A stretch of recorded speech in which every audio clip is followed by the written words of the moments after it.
أيها المسلمون توبوا إلى الله جميعا. لا بد أن تعود إلى والدك،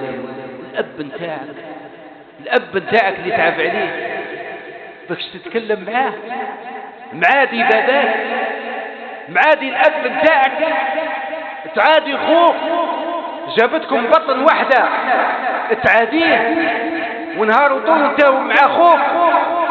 لا تنفعك هذه الصلاة. 3 لا ترفع صلاتهم فوق رؤوسهم شبرا.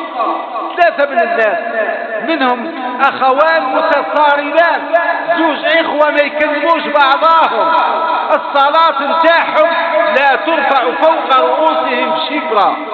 وهذه العداوة لا تتوقف عند الأخوين، وإنما تتعدى إلى الأولاد وإلى الأبناء. انظر وش راك تدير يا مسلم، شوف وش راك تدير، راك تزرع في الفتنة بينك وبين خوك، وهذه الفتنة هذه تروح للأولاد وتروح للنساء وتتقلب الدنيا، وأنت تظن نفسك أنك عابد لله. يا كذاب، يا من تكذب على الله سبحانه وتعالى. كثير من الناس راهم عايشين بالدين، عايشين بالإسلام، ياكلوا في الخبز باسم الدين وباسم الإسلام. ربي سبحانه وتعالى يشوف فيهم سبحانه وتعالى. في كل زمان هؤلاء الناس يعني أتوا على الأخضر واليابس.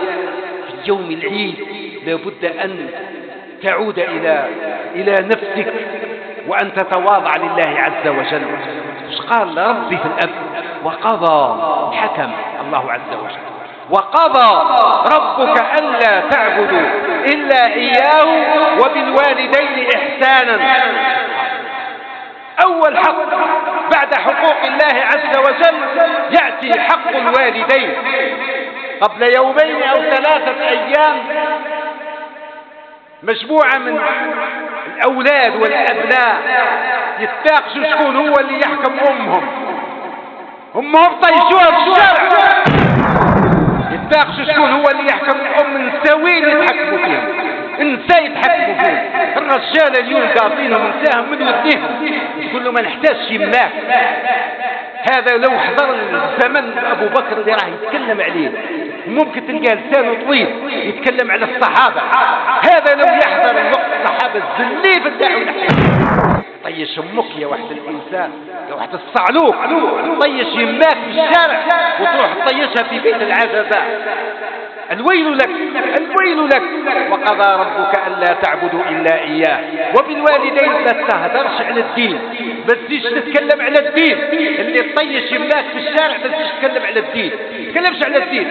الدين منك براء.